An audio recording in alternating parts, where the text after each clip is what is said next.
Welcome to another episode of Late Night Spaghetti. I am a pretentious asshole, and this is my buddy John, a pretentious asshole.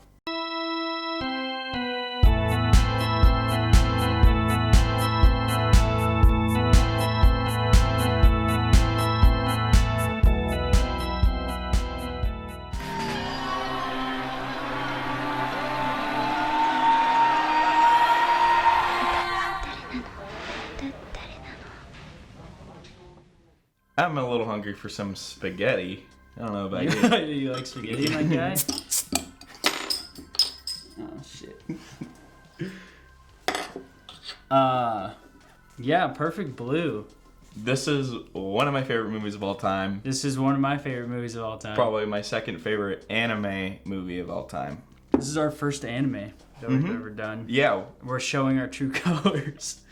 We've always been like, I don't know if we should talk about an anime because I don't think people should know just yet. Yeah. Oh, by the way, people have already clicked off the video right when we said anime. Yeah. I was like, yeah, I don't know if I can do that. The thing about this, though, that I really want to mention, anytime I tell people about Perfect Blue, and I know you do this as well, is that immediately we'll be like, it's an anime, and they go, but like, it's like almost not. It's almost not. It really isn't. It's because like the editing style of this movie is like almost impossible to do live action, and I'm pretty sure the director has like stated that, and so like it's so, anime. Yeah, you've always told me that that this movie's anime because so they can do specific editing. Yeah.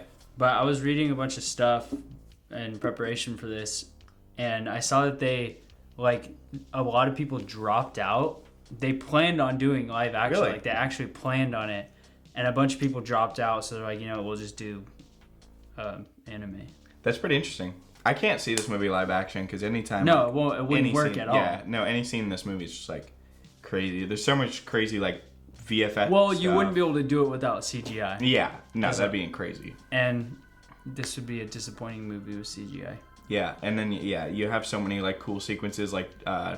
Take, for instance, even if you haven't seen the movie, like, there's this sequence where she's being chased near the end, and, like, when the person's running, the reflection is a different person from what you're seeing. Yeah. And, like, there's lots of just, like, different stuff like that that's, like, I can't see it. And so, like... Yeah. It's just stuff you could only do with CGI. Yeah. So, you and I, like, highly recommend this people to, like, basically everybody. Yeah. Because, like, as soon as you start it, you can be like, I always tell people, like, hey, if you're trying to ruin your life, just watch this movie. Because it'll just ruin your day. It'll put you in a mood. No, I think as soon as you start this movie, you can very clear much see like what kind of movie it's going to be and how like, okay, I can see why this is animated. Yeah, because it immediately starts with like you're introduced to her image. We should probably explain what this movie is about. Do you want to go ahead and do that? You do it. Okay. I So don't wanna do it. this is the story of a girl bad. named Mima who is a part of a pop group, and so she's a pop singer, and she's one of the most popular in like basically the city. Yeah. And so she's part of this like whole trio thing where she sings, and she's retiring to become an actress.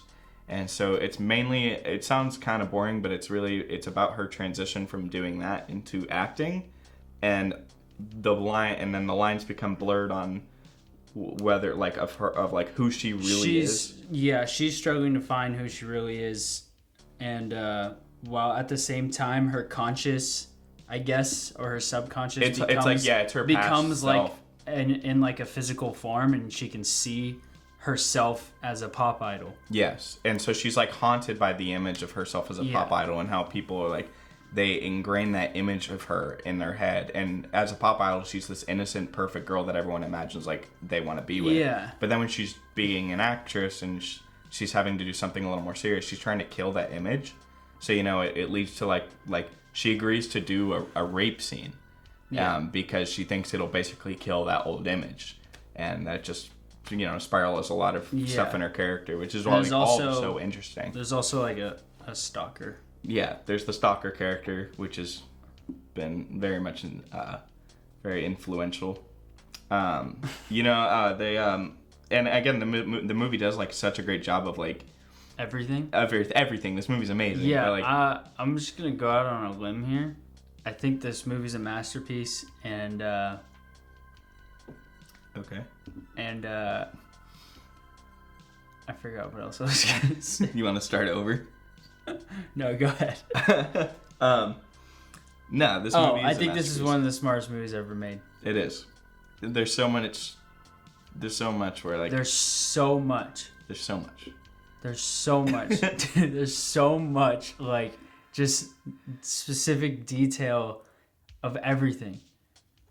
For instance, like, I mean, like, obviously the movie's called Perfect Blue, but there's not a lot of blue in it. It's like It's red. It's like it pure should have red. been called Perfect Red.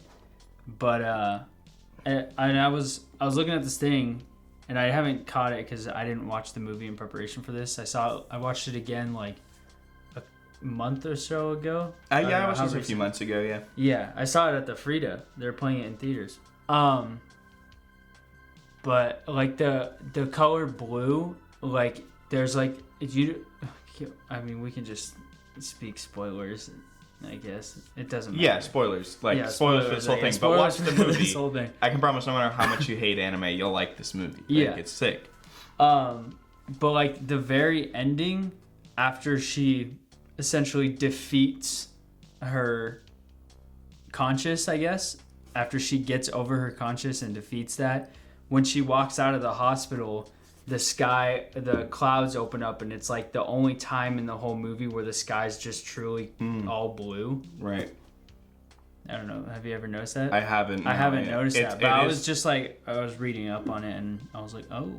And that's just like, I mean, I guess it's like a theory. Right. Well, actually, I would believe that because again, this movie, what this movie does so well is just doing everything all through the smaller details. Like this movie is basically, and especially in like the last act, you don't know what's real and what's not. Like you actually are seeing this like visual representation of her like losing her self-identity and losing grasp on reality, and you see that with like how all the small details in her room and how it's put together and her actions and everything, and like it even perfectly opens on cutting, It's like cross-cutting, like between a pop song and Yeah. her at the grocery store.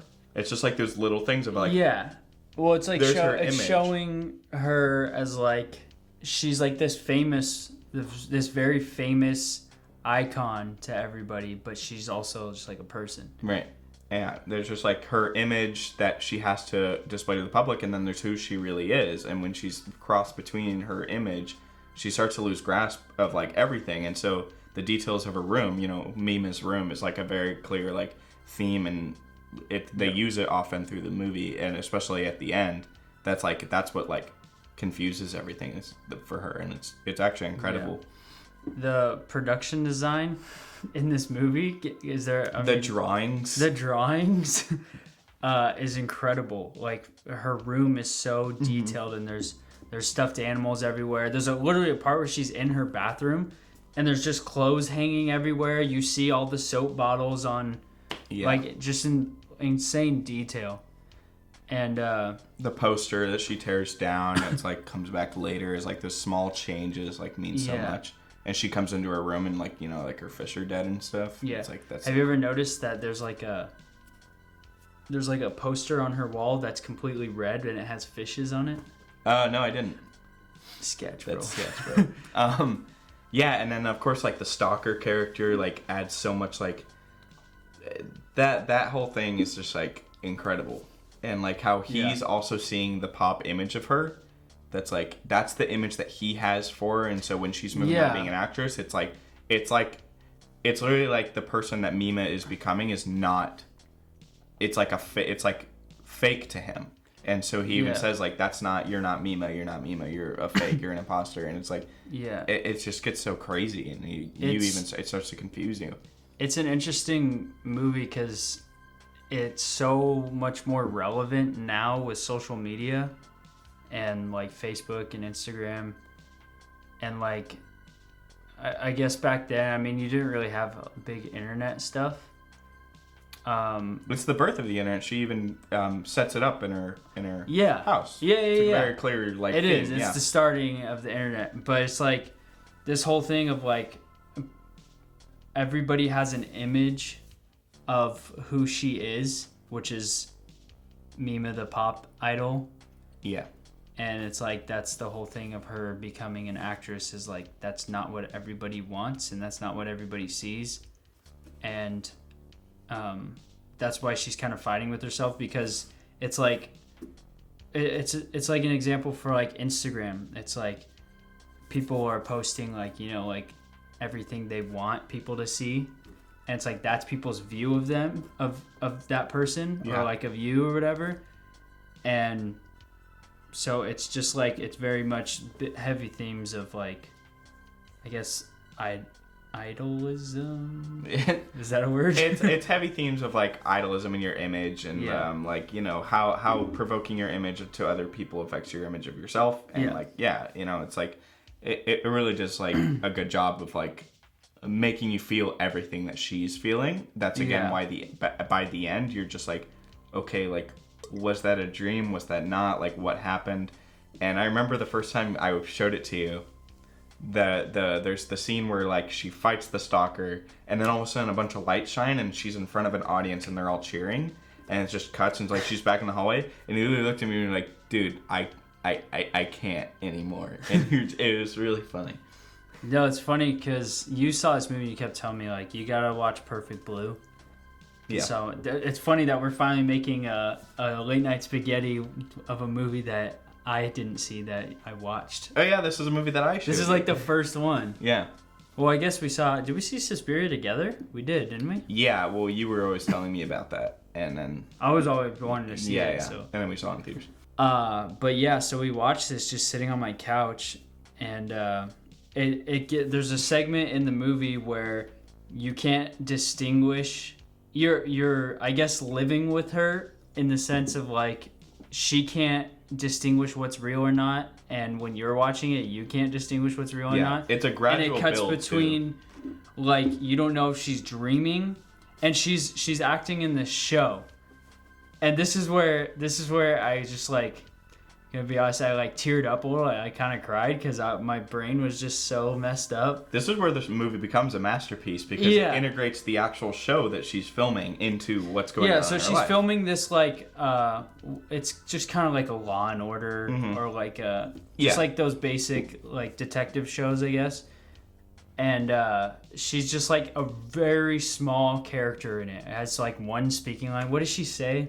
She goes, who are you? Or something like that. Who are you? you? Yeah, and even just that line that she says in the show is literally like the theme of the movie. Yeah. It's just insane amount of like layers, you know? And, but like, she's filming this show, and it cuts between the show and, I guess... it'll cut between the show and her waking up. Yes. And it does that like several times, and you're just like, is she dreaming? Is she not? Yeah. So like, something will happen, and then she'll wake up, and we'll be like, oh, it was a dream.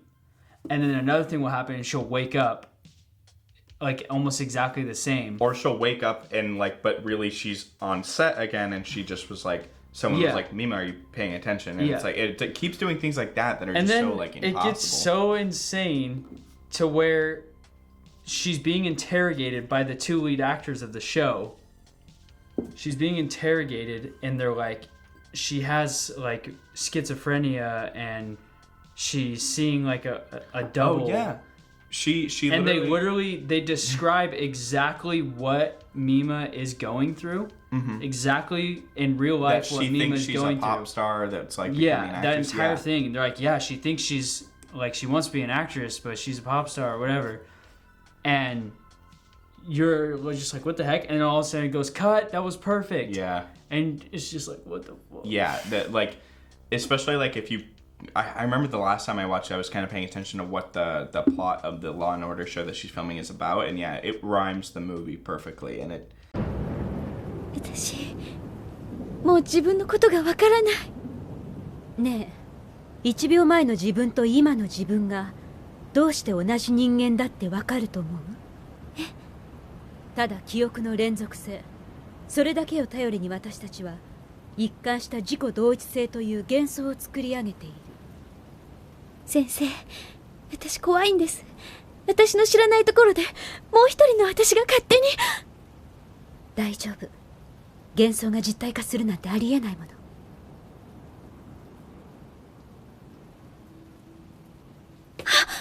Kanto! again, of course, like, the rape scene is just like this perfect. It's not a rape scene. So yeah, We should talk about it's a hard to explain rape scene. So she's it's still becoming just as like fucked up. Like it makes you feel. No, it's so uncomfortable. Like especially when I saw it at the Frida, I was just like, yeah. Well, do you want to explain it? So it's like it's hard to explain because it's like it's this. She's an actress, and she's filming a rape scene. And it's just like funny because not only is it an actual rape scene because she's acting doing this rape scene, but it's also an anime. Yes. So it's double not real. But yeah, like the rape scene is just so uncomfortable. And it's like you see the scene's happening and it'll cut and like the guy's like leaning over her, he's like, "Are you okay? Are you all right?" Yeah, and she's like, I'm fine. "Yeah, like he's I'm literally fine." on top of her with like her tits out and stuff, and it's like it's just so fucked. With her And then tits out. and then the music as well, dude. The soundtrack's so This is one of my good. favorite scores ever. Yeah.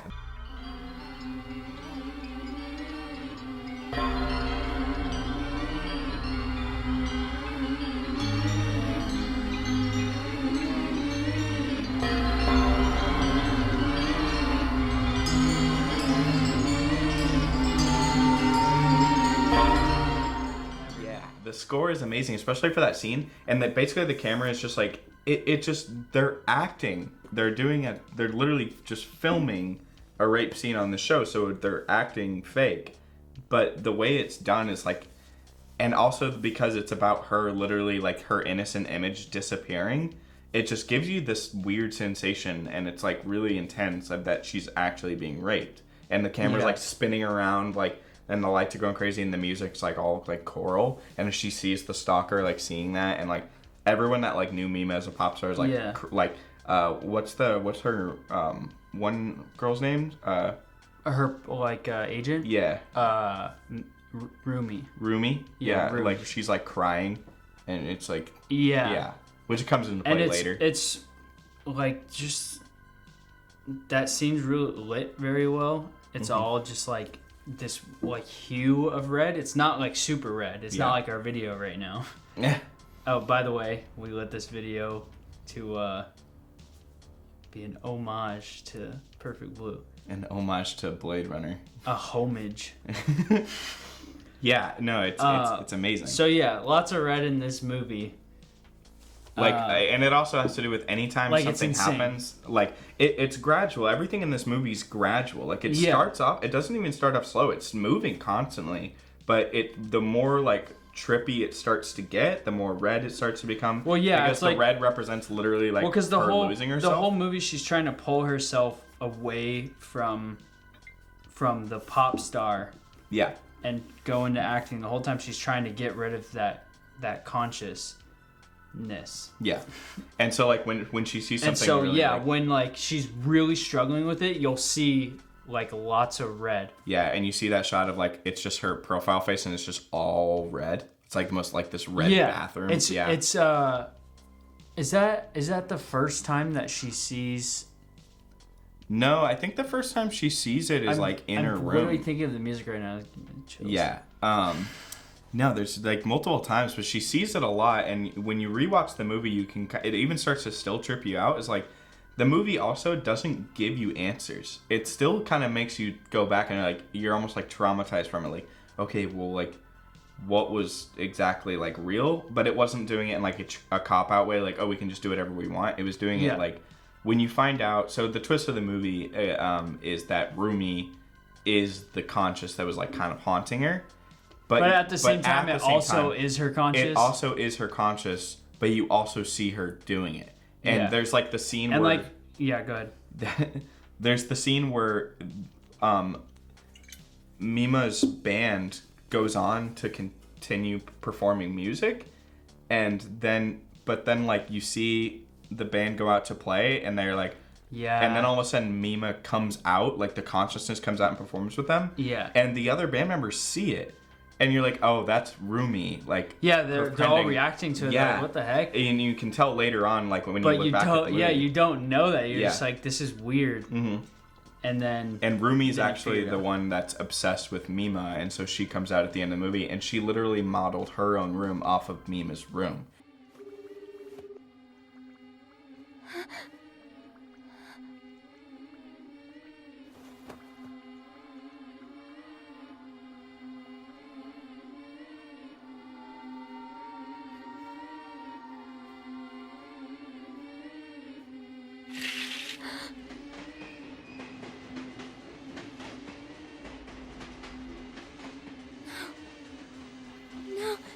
This is not my room. Like the fish, the poster, and everything. And so all those smaller details then come out and are like, oh wow, it's like so trippy. And I think you said this before about like why this movie is like better from English to Japanese.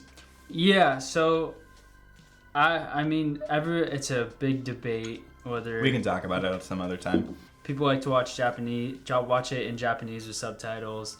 I prefer to watch things in English because Because you're a piece of shit. Yeah, because I'm a pretentious asshole and I like visuals more. I'd rather be looking at what I'm watching. Well, than you did make a reading. really good point, and which is why I don't watch every anime in Japanese because there's certain like. But yeah. like there's a very specific line in Perfect Blue that you're just supposed to be like, oh shit, and it's like it's a twist. That's when like it. But it's revealed so perfectly. It's revealed so perfectly. But it's like I've obviously seen it both dubbed and subbed. Just watching it in English, it just hits way harder. Basically, Mima's room is this online thing where Mima, it's like the fake Mima. It's basically Rumi, right? Yeah. Talks as her. Talks as Mima. Yeah. And just talks about her day. But it's so detailed. It's like so even detailed, Mima, and it's exactly what Mima's actually doing. So Mima And knows so she has a Mima's stalker. like yeah. freaking out. She knows that she has a stalker. So Mima has like this weird scene. I don't even remember what happened before, but Rumi's driving her home in her entirely red car. Oh, this is the scene right after she kills the stalker, and so she's just tripped out. Yeah, so she's just freaking out. And she goes. Rumi says, "Let's go back to Mima's room." Essentially saying like, let's go back to your room, like to your house. Mima's room. But she calls it Mima's room. Are you all right? We're going back to Mima's room. Which is like, to Mima. give me the chills, Yeah. bro. Which is like, it's just like such a big twist, and it's like seeing it like when I saw it in Japanese and was reading it, it's just like it didn't hit as hard. Yeah, I mean, I'm the other way around. Like, I get what you mean, but like, I still prefer to watch it in Japanese, especially since You prefer it in Japanese? I do. It's such a visual movie. It is a very so visual much movie, a but visual I'm better movie. at reading subtitles because I'm not dumb. Okay. Thanks, asshole. Because you're a slow reader.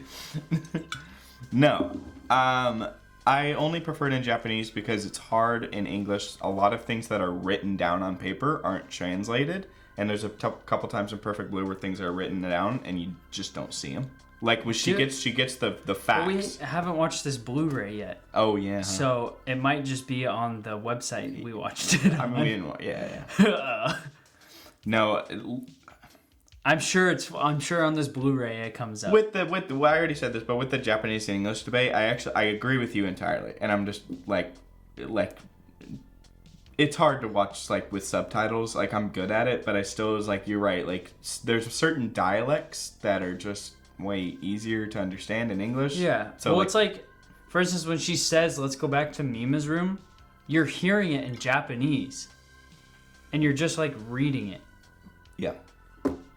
It's like, imagine like a girl breaking up with you over text. Like it'd be way more impactful if she told you in person Yeah, that's true.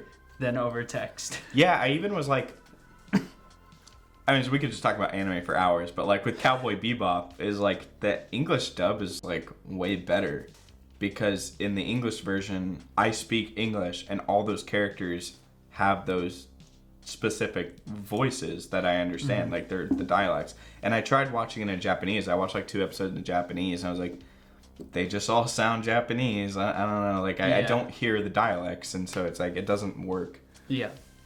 But yeah, and Perfect Blue can work both ways. Yeah. So if you're one of those new to anime people, just watch it in English. Just watch it in English, no matter what. It's just, it hits harder, bro. It's sick. There's all people on the show that she's working on just keep getting murdered, and this is again where like the trippy stuff comes in because she starts to believe, because her conscious is doing it, she almost starts to believe that she's doing it, and it just fucks me up. Like the screwdriver scene. Yeah. And it's like that scene alone is just incredible because the point just comes out of nowhere and it just stabs the guy in the eye. Well, it's but then interesting it's 'cause, like there's that shot where the TV's but like it's like the TV reflections on her and she's still like in it. It's like a different person. She's killing him.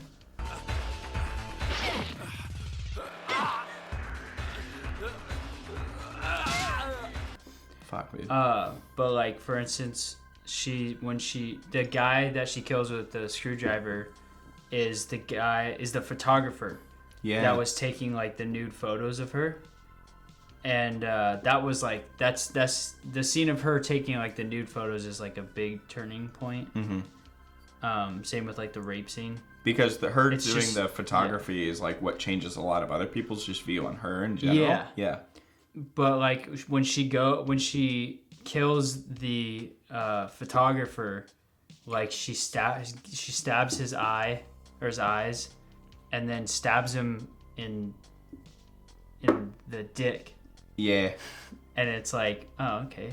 It's so brutal. I love it. There's some symbolism there. Yeah, there's because lots of that.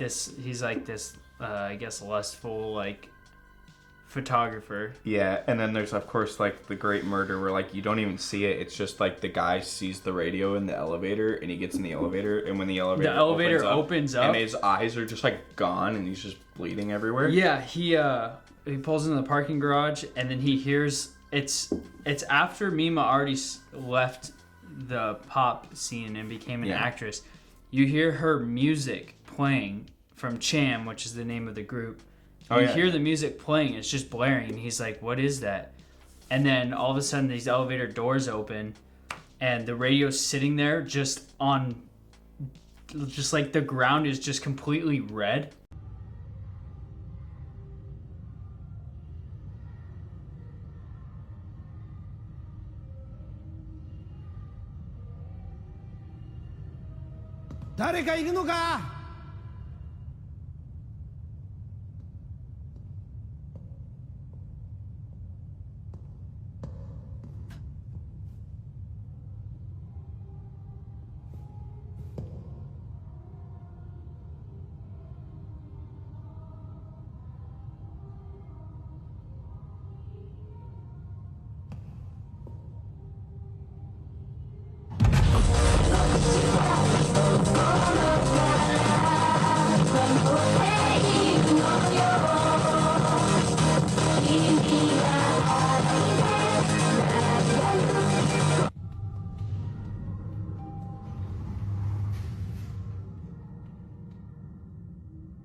You even notice that the reds get more saturated and just like brighter and darker. It's so smart, bro. It so is. And something else that's like so creative about this movie is just like it makes fun of how like in anime like everyone's gorgeous, and how like they even mock it by like there's an image of like an anime girl and then it opens like up and it's just these like and these just like ugly men are standing there. It's like every single person in this movie just is made to look like a normal person. They all look so real except for the movie star. Yeah. And even then they aren't typical anime characters that are super outrageously good looking. They're just normal. Again, they're just normal good looking people that we would see on a TV show. And it's really, really smart. It creates the smaller details. Everything about this movie just feels so real and honest that like that it makes the theme and the intensity of it. Like this movie's like, it's a perfect movie for October and Halloween because like it's really scary. I don't think it's listed as a horror movie. I don't think it is, but every time I watch this movie, like it sketches me out. If you like look up anything about the movie, there's like why Perfect Blue is the scariest movie ever. It's like stuff like what that. makes it scary. It's because it's like it's also because it's just like scarier now. Yeah. It's so much more relevant now. Yeah, it with is scary. social media and everything. And then you think back to how like this is actually a real thing, like the story with Bjork and how she had a stalker who wanted and he filmed himself. And it was like around the same time. Yeah, it was just so horrifying. And it's just like all those little things like that, and all the murders and the music and everything just go in that like this is one of the scariest movies I've ever seen. And you're right, it's because of like modern day. Yeah. Yeah. This movie ends with Rumi in the hospital and Mima's leaving, and there's not really any red anymore, but when she walks out of the hospital she gets into the car and the car's just completely red, and she pulls down her glasses and she looks in the review mirror and she goes, what'd she say, like I'm the real but I'm real. That's what she said. She goes, but I'm real. And it's just like this weird ending that is like everybody has their own interpretation of it. Yeah. Even though it's just like a big like, hey.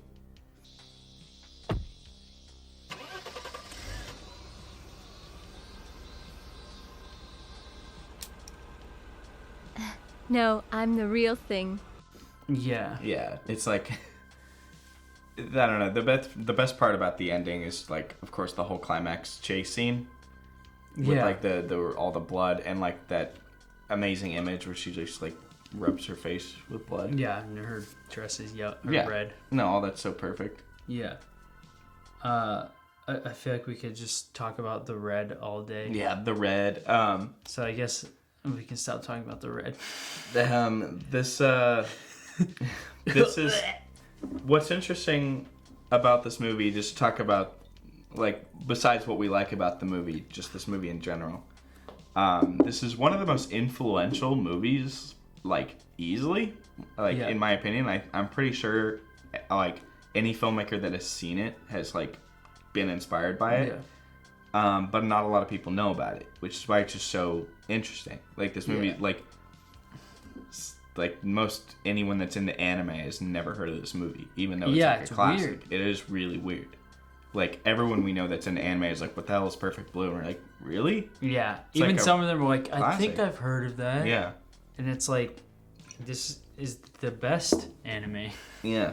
I mean, they don't sell it in anywhere. They sell this guy's other movies because this guy is like a really famous... he's done really, really great movies that are all here, like, just as good as this one. Like, one's called Tokyo Godfathers, another one's called Paprika. I don't like Paprika. Yeah. I don't really get that one. But like, for instance, like Paprika is literally the same exact thing as Inception. Yeah, Paprika is like cool. It's just really confusing. It's not like Inception, where Inception is like actually easy to understand. People just think it's confusing because there's a lot of exposition. Paprika is like there's that exposition, but almost none of it is explained to you. So it's really hard. Yeah.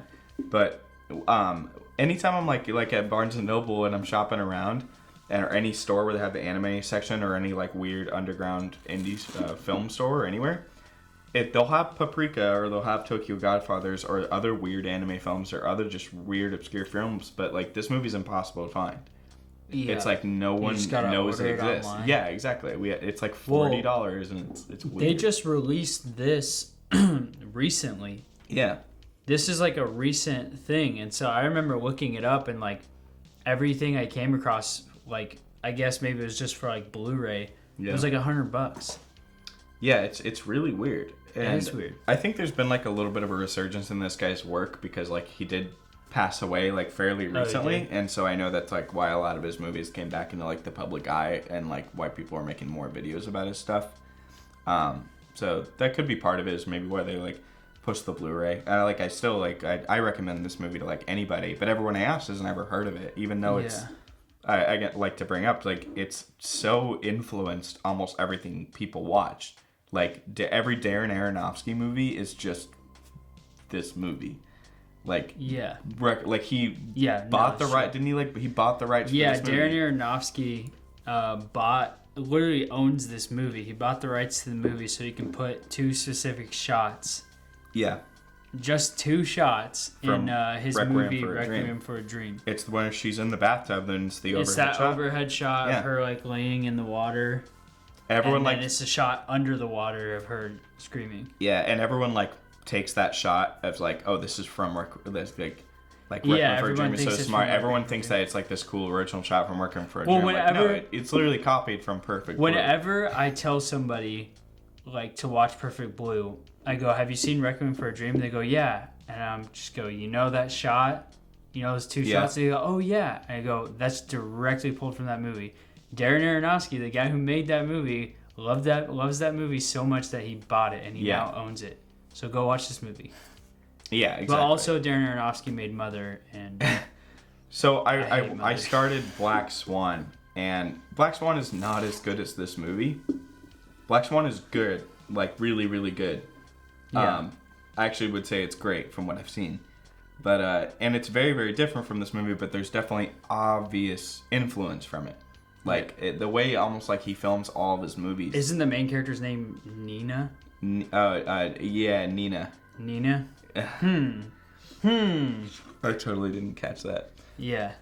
But yeah, Nina also starts to become delusional, and it's about her part in this show, and it's like very, very obvious metaphorical Yeah. stuff. Well, like- those two movies are always yeah, and like, same with like everybody knows, you know. yeah, and even like I when I think back to Mother, I can kind of think like how his filmmaking is very, very similar to just like, yeah, this guy just watches like he just watched Perfect Blue and was like, I want to make movies like that, and he did it, and that's cool. But it's like you can just see, you can watch Perfect Blue and you can really just think of how like, wow, like this is like a style that I've seen in a lot of movies. And yeah, and I was hanging out with a bunch of work friends and I brought this movie up and they're like Perfect Blue, and they were like, oh, it sounds weird. It just like sounds like an indie movie you're into. I'm like, really? Because it's like one of the most influential movies ever made. Like yeah, it's like, but not a lot of people know, and I think people should check it out because it's amazing. You should. Like I said, I think this movie is one of the smartest movies ever made. I think it's a masterpiece. Yeah, you cried after we watched it. I cried during. Really? Yeah, when it starts to get to all like the weird, like you can't distinguish what's real or not. I just looked over at you and I was like, bro, what the fuck? Yeah, you don't remember that? No, I remember literally you just saying, looked over at you and I was like, dude. Well, I And remember I'm you just, like, saying crying. earlier. I'm I just didn't know like- you were crying. I was remember like, you what saying. the hell, bro? I remember you saying like, dude, I can't do this anymore. But I didn't know you were crying. I know at the end you were like, John, like I cried. Yeah. It was No, so I good. cried during that. Yeah. Because my brain just got so boggled. Mm-hmm. I was just like, what? Yeah, it was funny because like I didn't know how you were gonna feel because like the whole movie you were just so quiet and you were just laying down, and I knew you were probably kind of tired. So I was like really worried because I was so excited for you to watch it, and I was just so worried it was gonna end and you would just be like, that was cool. No. No, this movie's awesome. I literally I'm so made glad. a post afterwards. know. I was like, yo, y'all gotta watch this. It made me so happy. I woke up to like this post of you just like going off about this movie. Yeah, So good. it's so good. Yeah. Alright, watch Perfect Blue. Manga Entertainment presents Satoshi Kon's animated psychological thriller, Perfect Blue.